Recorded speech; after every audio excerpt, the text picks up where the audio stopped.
This was a timeline that I had made composed of European and African battles. The first battle was the Battle of France, which started on May 10, June 1940. It was followed by Germany invading Brussels, which was on May 17, 1940. Then it was Auschwitz-Birkenau, which was a concentration camp that also started in 1940. The bombing of London had started September 7, 1940, and then it was the German occupation of Yugoslavia, which happened on April 6, 1941. It was then the Battle of Tobruk on April 10, 1941, and Operation Barbarossa on 22nd of June, 1941. It was followed by the Battle of Moscow in October 1941 to January 1942. The Battle of El Alamein occurred on July 1, 1942, and then the Battle of Stalingrad on 1942 as well. There was no specific date for Camp Dora, but it started on 1943. The Battle of Narva was 2nd of February 1944, and the Battle of the Bulge was December 16, 1944. The bombing of Dresden was on the 13th of February 1945, and finally the Battle for Berlin, May 1, 1945.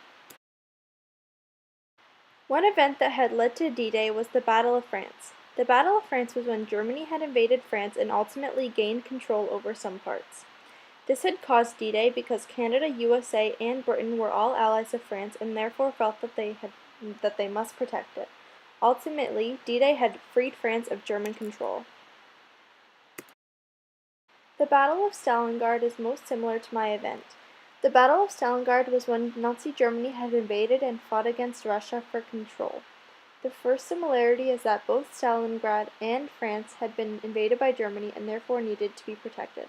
Both of these wars had also made history. While D-Day was the largest amphibious attack, the Battle of Stalingrad was the bloodiest battle in history. Germany also invaded both of these places for more space to call their own. These are the types and numbers of casualties in Europe. For battle, there are 4,838,000 casualties. For bombs, it was 258,000 casualties. Invasions had caused 1,047,150 casualties. Concentration camps with 2,317,000, and massacres with 300,000. In my opinion, the most brutal event was Auschwitz-Birkenau. This was a concentration camp made by Adolf Hitler where people were forced to do extreme labor and were exterminated. Jews, gypsies, homosexuals, the disabled, etc. were all put to death in a gas chamber only because of who they were.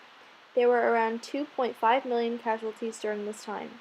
A significant number of them also died of starvation and disease. I have chosen the Auschwitz camp to talk about a survivor, and that survivor is Simon Wiesenthal. He had been imprisoned in 5 concentration camps. During his imprisonment, Simon had gone through an extremely hard time. He had escaped twice and was recaptured both times. This shows that he had been treated so badly that he had wanted to escape despite the consequences. He also attempted suicide twice. The camps had an obvious effect on their prisoners, causing them to be depressed and helpless. The account of the source does support the one on the map, as some of the encounters that were shown on the map had also been described by the survivor.